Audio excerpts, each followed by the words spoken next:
When I was a kid, I had a pretty typical suburban childhood. White picket fences, ticky-tacky suburban houses, endless concrete for me and my friends to ride our bikes on, and the only strangers we saw were the occasional drifters or travelers that wandered through our town. My dad worked at the steel mill, and my mom was a homemaker.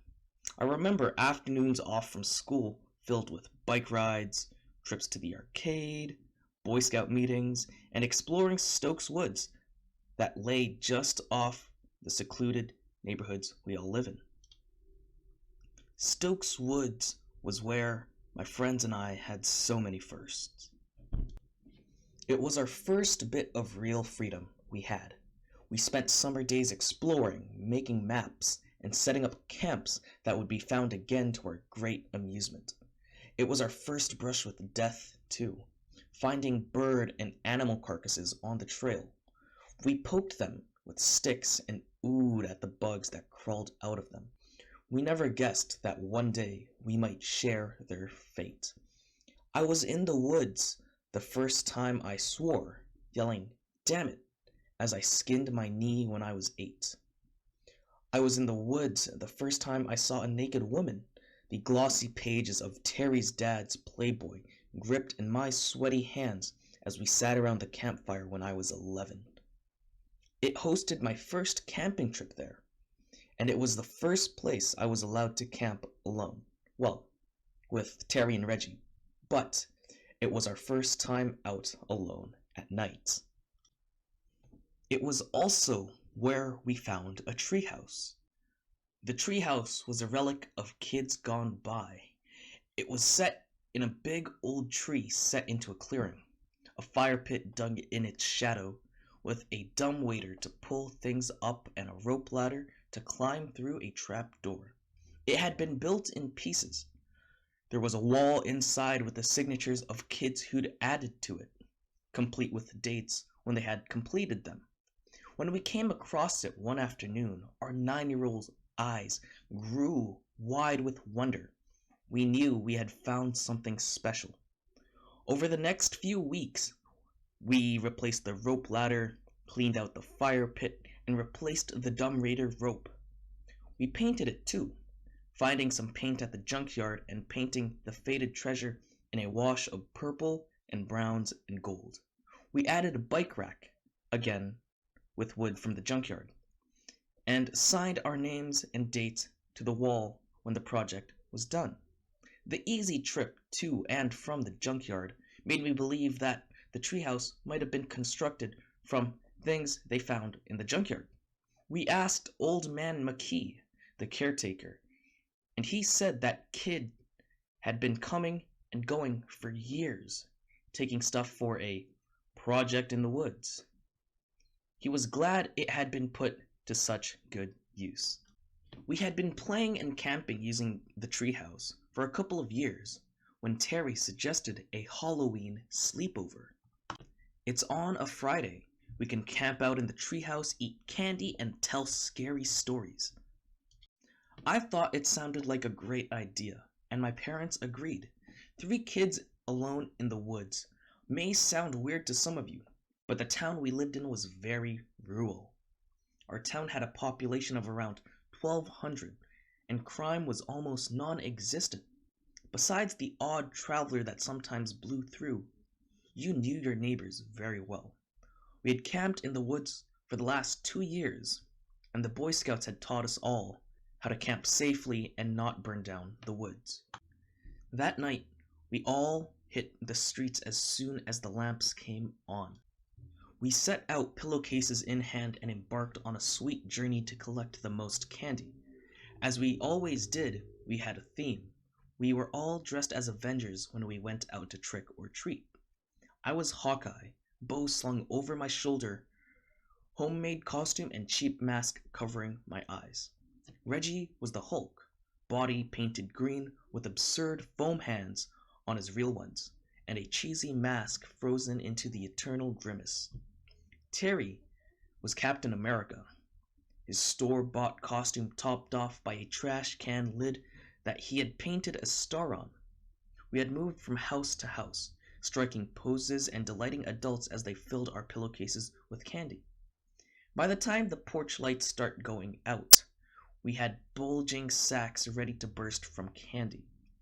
We stopped at our homes, dropping off a little excess candy and getting our camping stuff. We told our parents that we were going, and my mom kissed me goodnight and told me to come straight home if there was an emergency. And with that, we set off. We walked the familiar trail into the woods. Our backpacks were bulging from our candy sacks, and the night was lit by a full and ghostly moon. Terry and Reggie talked excitedly about the candy, wanting to tell ghost stories as we ate it, but I kept getting distracted. I could swear there was a noise out in the woods, a bird or a high-pitched wind. As we moved towards the treehouse, it seemed to follow us. The other two were oblivious, but the sound made the hair on the back of my neck stand up. It came closer and closer, never quite reaching us, but seemingly to pass us sometimes. I heard it behind us, I heard it in front of us, and how the others were oblivious was beyond me. When the treehouse rose up to greet us, it was a real relief. In the light of the full moon, though, it looked ghostly and strange. I had thought the noise would cease to be an issue once we arrived, but it didn't. As we loaded our bags on the dumbwaiter, I could swear that the whistling still surrounded us.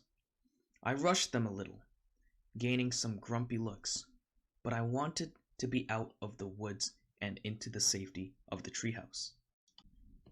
Once we were safe inside, lanterns on, and candy spilled onto the floor, I began to feel at ease. This was our sanctuary. Nothing bad could happen to us here. We were children who had yet to experience loss or real trauma. We were secure in our knowledge that our parents would still protect us from anything, no matter how bad it got. We were foolish, but children are supposed to be foolish, I guess. Reggie was halfway through one of the full-sized candy bars the Hudsons had been giving out when Terry suggested we start ghost stories. Terry loved scary stories, and he usually had a pretty good collection from the internet or wherever. Reggie pulled a beanbag chair over from the corner, and I dragged a camp chair over so we could group up around the lantern. Typically, we would tell our stories around the fire pit, but I think we all sensed that tonight it was better to be inside. Halloween was unique somehow. It was best to be inside after dark. Terry brought the flashlight up under his chin, tilting the light knob down on the lantern, and grinned at us ghoulishly. "This is a true story, I swear it on my life," he said theatrically, before bringing in his story. He told us a story about a kid plagued by the ghost of a hobo he and his friends had accidentally killed. They had been playing a trick on him, and he had choked to death on a sandwich. After he died, the boy kept seeing him around, in windows or on street corners, but his friends wouldn't believe him. Then, while the boys were at a sleepover, the ghost struck. I found myself distracted as he told the story, though. The wind blew against our treehouse, creaking it in the branches of the old tree. But beneath the wind was a sound, the same whistling coming from outside, a high-pitched keen that was not altogether tuneless. As I listened to it, it almost seemed to move through the surrounding trees as Terry wove his story. Terry came to the climax of his story, and the boy's friends died badly. The boy escaped the sleepover and ran back to his home. The ghostly hobo dogged his heels, screaming his name as he chased him through the quiet streets. But the boy had made it home and slammed the door against his rotting face. He had leaned against it, safe at last. As the banging began, he remembered one important fact. His parents were gone, Terry said, grinning in the flashlight beam. He might have made it home, but he was still at the mercy of the ghostly apparition. Terry told us how the door had bowed inwards, the ragged hands pushing the wood like wax paper, but I felt my attention dragged away again. I could still hear the whistling again. Closer now. I could swear there was another noise too. Rustling leaves, maybe. Or leaves cracking underfoot. Was someone outside our treehouse? And as Patches pushed at his door, trying to catch him, the boy snuck out of his window and disappeared into the night, never to be seen again. Terry seemed to notice that I wasn't really paying attention. Oh, come on. That was a great story. Huh? Yeah, sorry, something was distracting me outside. Reggie looked quizzically at me. What was it? I thought I heard someone outside moving around the leaves. Terry turned to look at the bare window, and Reggie walked over to look out onto the inky blackness. The moon cast an odd light over his face, but as he scanned the ground, it gave away no sudden surprise. He shrugged his already broad shoulders and returned to his beanbag chair. He reached for a candy bar and started unwrapping the silvery foil. Nothing's there, he said after Terry, and I stared at him for a few seconds. Must have been the wind. Terry began another story about a shadowy creature that lived in a stairwell. As he laid out the narrative, though, I could hear the whistling again. It wormed into my consciousness, springing through the trees outside like a drunken bird.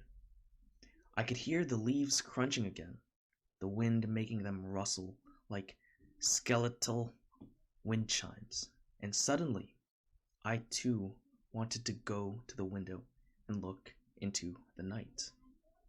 I was trying to listen to Terry's story, but the more I tried to pay attention to it, the more I heard the noise from down below. Terry looked miffed when I interrupted his story to drag up the rope ladder. I latched the hatch and came back to find him with his arms crossed and an indigent look on his face. Think you can tell a better story? Well then, hot shot. Have at it. He tossed the flashlight at me and I caught it by reflex. I thought about it for a moment and I realized that I did have a story I could tell. Maybe by getting it out, I could alleviate the fears that have been consuming me. I was ruining my Halloween campout for what? Some noise outside the treehouse? It was probably just a raccoon or something that had been spooked when we arrived. My unease had given me the perfect story, though. So, 3 kids were walking in the woods. They were going camping and were going to a familiar spot in the woods to set up. They left their homes at dusk, wanting to camp out under the stars in just their sleeping bags. Their parents told them that if anything went wrong, they could come home and sleep there. But the boys had done this 100 times and felt that they knew the woods like the back of their hand.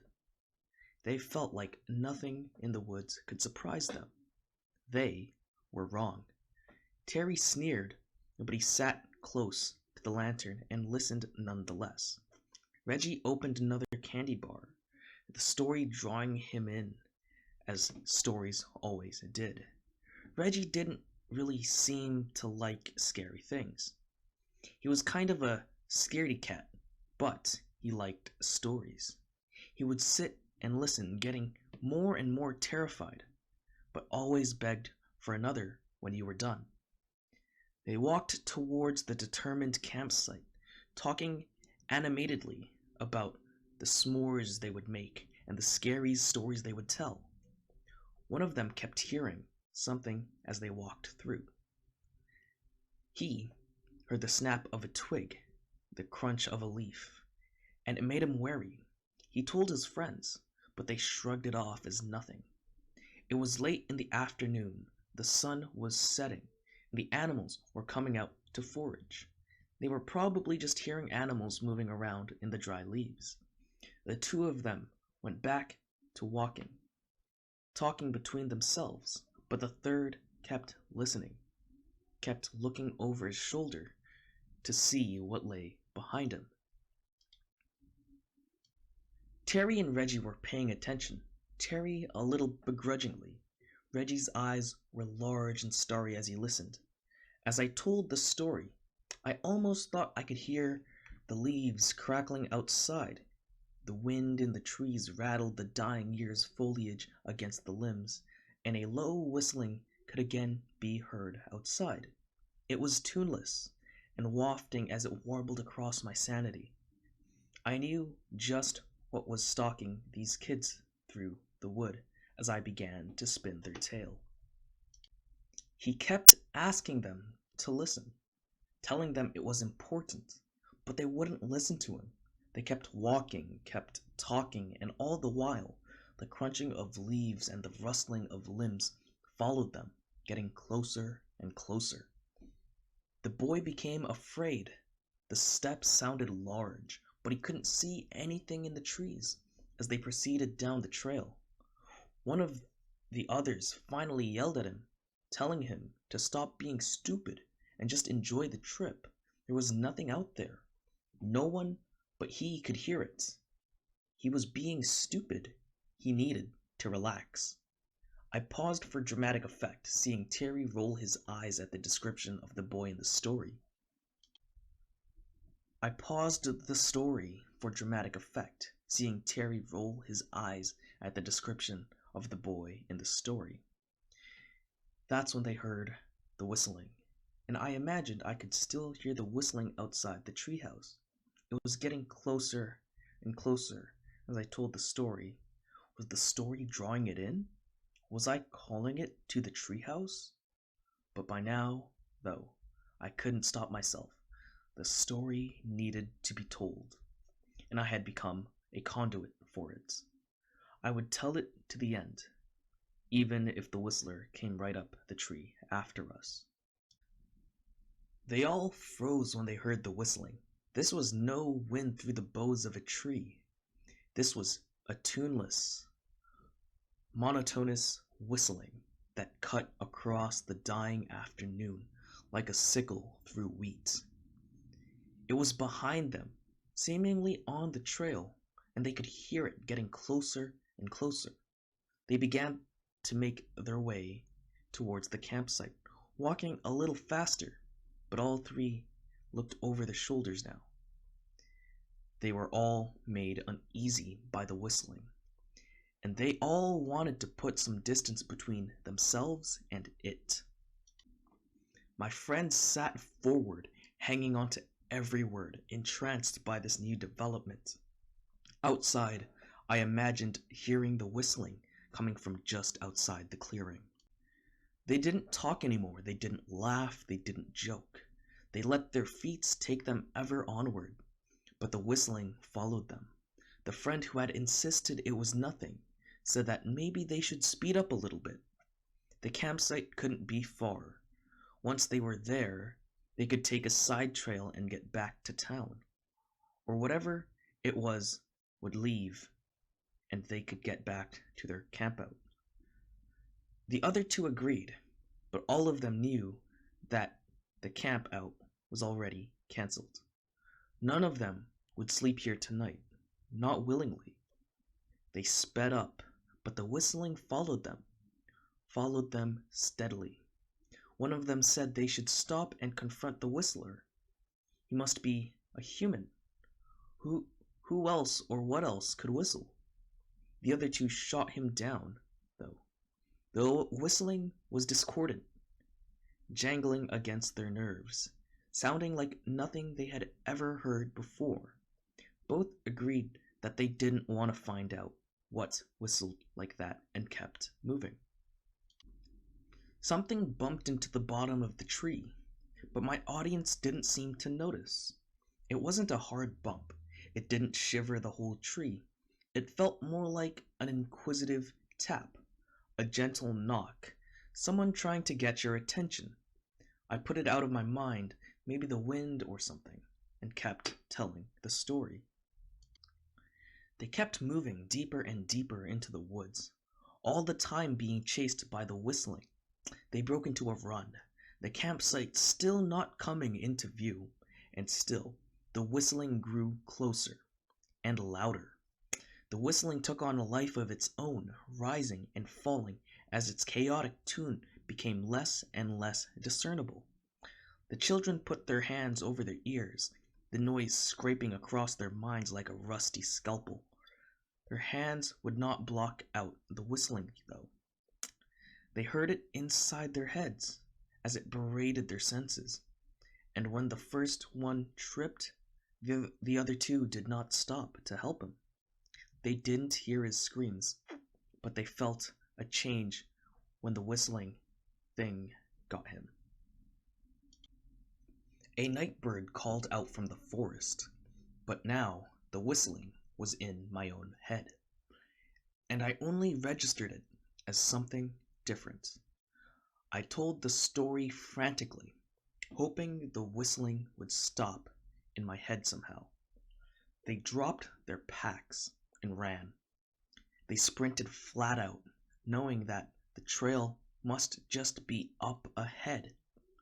They would round the bend, and there it would be. It would be there as it always was, and they could cut back towards town.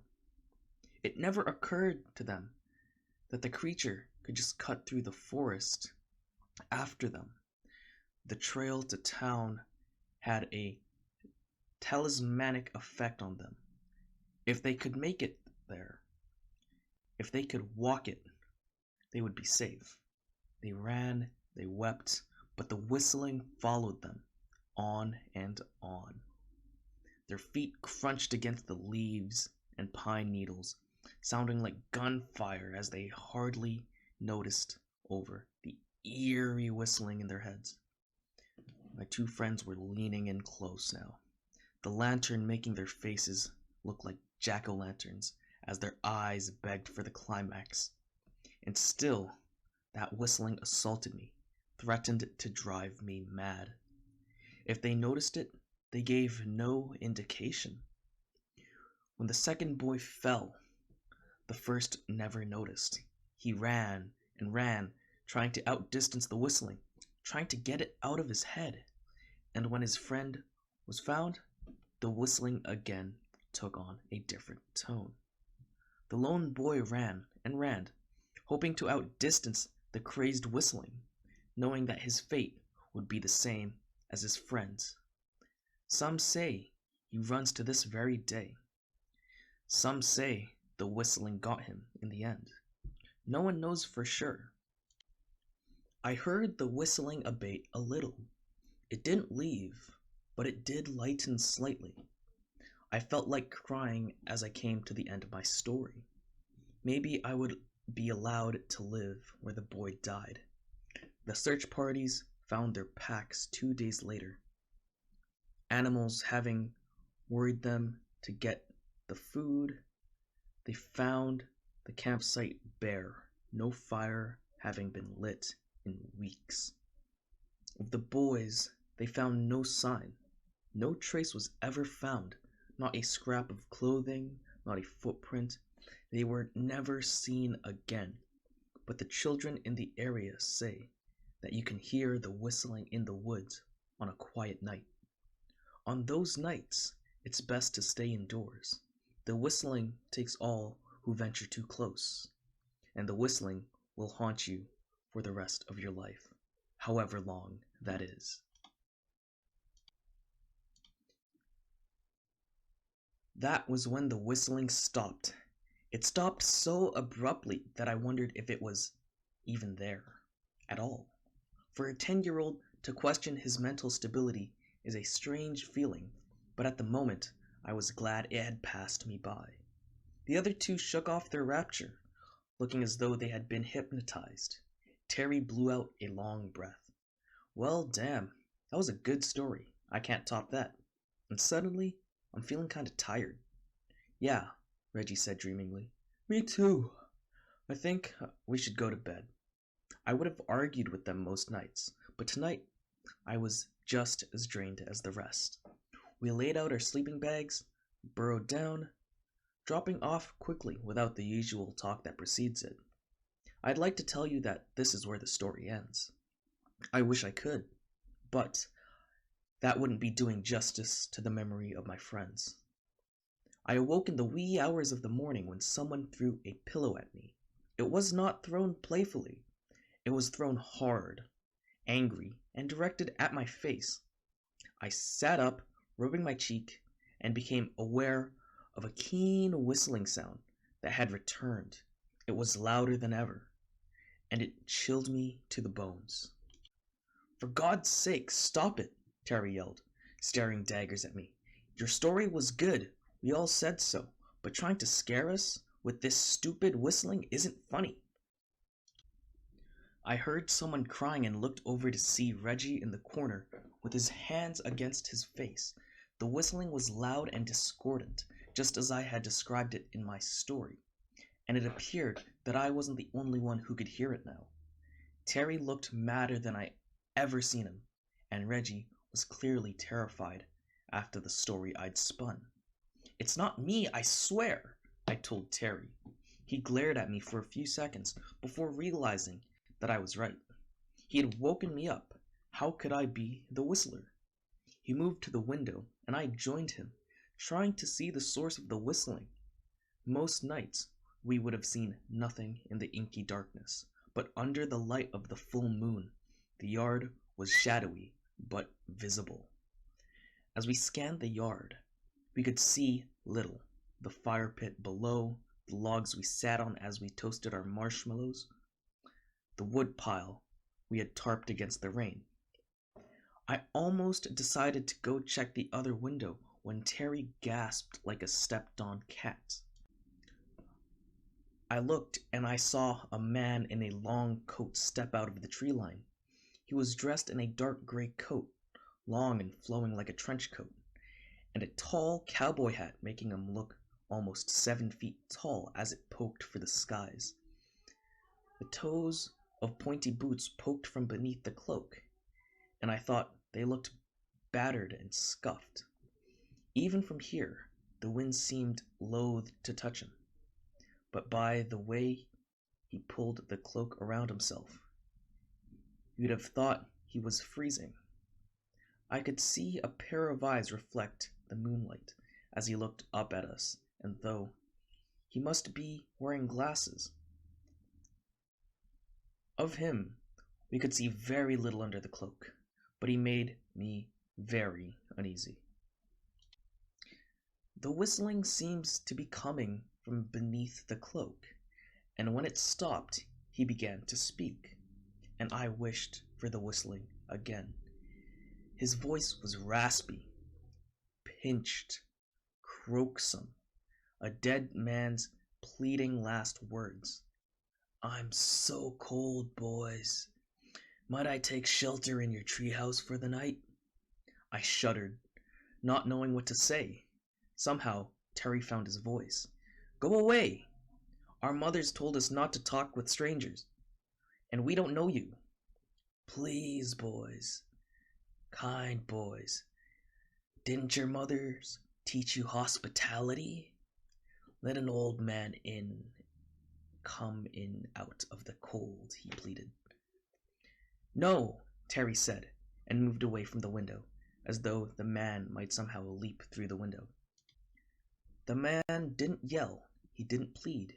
He sat on the log beneath our tree and continued to whistle. The jagged cord wafted up to the treehouse, and I saw Terry shudder. He picked up a boot that had been part of my costume and went to the window to throw it at the man. Terry sent it sailing, but hissed when it didn't connect. He threw several other things as the whistling assaulted us. but the old man never seemed to be where he was aiming. Terry cursed loudly, reaching for the lamp. I wrapped my arm around it, begging him not to. "It's all the light we have. Terry, please!" He tore it out of my arms, growling as it came free. He chucked it at the old man, the heavy plastic thing not even getting close to the target. It broke on the ground, shattering and fizzling with an electric pop. The inside of the treehouse was darker for its passing. The three of us now sitting in near darkness. The whistling went on, though. The man never seemed to run out of breath, and the shrill noise took its toll on all of us. Reggie began to rock in the corner, sobbing loudly as the man whistled and whistled below. Terry screamed at him from the window, his rage never ending as I covered my ears and tried to keep the threads of my sanity together. It seemed to last for hours, for days, and as I sat there with my eyes closed, I prayed it would end. When I heard the floorboards creak, I opened my eyes. I saw Reggie standing by the window, his foot already on the ledge. "Reggie," I breathed, half getting up. "What are you doing?" Reggie looked back at me, snot runners creeping down his face. His naked face looked tortured, tears cutting lines down his dirty cheeks, still streaked with green. He smiled gruesomely at me as he framed himself in the window. And I didn't have to ask what he intended to do. I tried to stop him. I pulled myself up from the floor to go to him, but it was too late. "I just want it to stop," he breathed before he threw himself out the window. We never heard him hit the ground over the loud and terrible whistling. Terry stormed over to the hatch and unlatched it before I could throw myself across it. "What are you doing?" I breathed. "What do you think? I'm going down. I'm going to do something about this guy. He's an adult, Terry. You can't do anything to him. Get out of my way. I'm going out there. He's scary, Terry. You shouldn't go out there. You'll end up like Reggie. You'll..."